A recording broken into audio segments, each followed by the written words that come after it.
발 뒤꿈치부터 찌릿찌릿, 걷거나 오래 서 있으면 더 심해지는 통증, 흔히 나타나는 족저근막염의 증상입니다.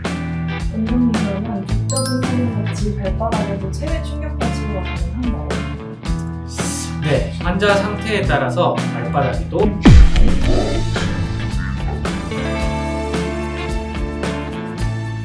안녕하세요. 분당 베스트병원 정형외과 전문의 조재우 원장입니다. 오늘은 많은 분들이 겪는 발바닥 통증, 특히 아침에 첫 발을 디딜 때 유독 아픈 증상, 바로 족저근막염에 대해 얘기해 보려고 합니다. 족저근막염은 모형에서 보시다시피 발 뒤꿈치에서부터 발가락까지 연결된 두꺼운 섬유 띠인 족저근막에 미세한 손상과 염증이 생기는 질환입니다. 이 족저근막은 우리가 걸을 때마다 발바닥에 가해지는 충격을 흡수해주고 이 발바닥의 아치를 지지해주는 중요한 구조물입니다. 그런데 장시간 서 있거나 딱딱한 바닥에서 오래 걷거나 운동을 과하게 하는 경우 족저근막에 반복적인 자극이나 과도한 부담이 가해지면서 작은 손상이 쌓여 염증이 생기고 그로 인해서 통증이 유발됩니다.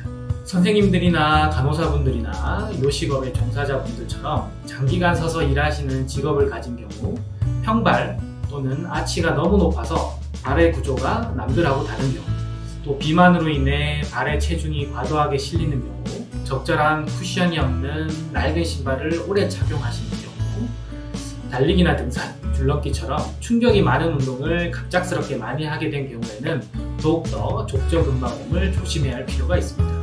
만약 아침에 일어나서 첫 발을 디디실 때, 오랜 시간 앉아 있다가 다시 일어설 때, 발 뒤꿈치 한쪽 부분을 눌렀을 때, 발 뒤꿈치에 쿡쿡 쑤시는 단 통증이 느껴지고 이러한 증상들이 3개월 이상 지속된다거나 반복되신다면 단순한 피로감이 아닌 족저근막염일 가능성이 높습니다.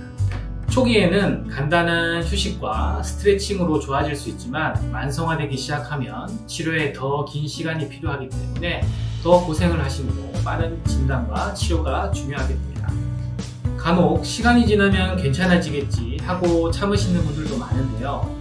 통증이 3개월 이상 지속되거나 반복된다면 반드시 병원 진료를 받아보시는 것을 권해드리고 싶습니다. 족저근막염 치료는 증상 정도에 따라 달라지는데요. 족저근막염은 초기에는 휴식과 스트레칭, 약물치료, 물리치료 등으로 호전되는 경우가 많습니다.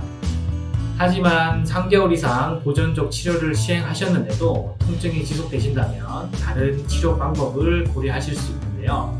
이때 고려되는 대표적인 치료가 바로 체외 충격파 치료입니다. 체외 충격파 치료는 말 그대로 체외에서 생성한 강한 응압 충격파를 통증 부위에 직접적으로 전달해서 미세하게 손상된 조직의 재생을 유도할 수 있고 혈류를 증가시켜 염증 회복을 도와주면서 통증 신호를 전달하는 신경 말단을 자극함으로 인해서 통증 완화에 도움을 줄 수 있습니다. 이 치료는 특히 족저근막염처럼 근골격계의 만성적인 염증 질환에 활용되는 아주 좋은 치료 방법입니다. 치료는 보통 일주 간격으로 3에서 5회 정도 진행하고 한 번 시술은 10분 내외로 비교적 짧고 시술 직후에 일상생활에 큰 제한이 없는 경우가 많습니다.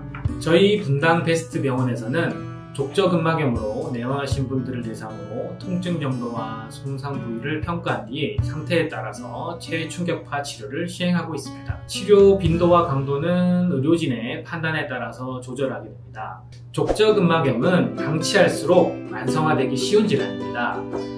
무심코 넘겼던 발 뒤꿈치 통증이 어느 순간 일상생활에 큰 변화를 줄 수 있기 때문에 증상이 있다면 초기에 병원을 찾아 정확한 진단과 치료를 받으시는 것이 도움이 됩니다.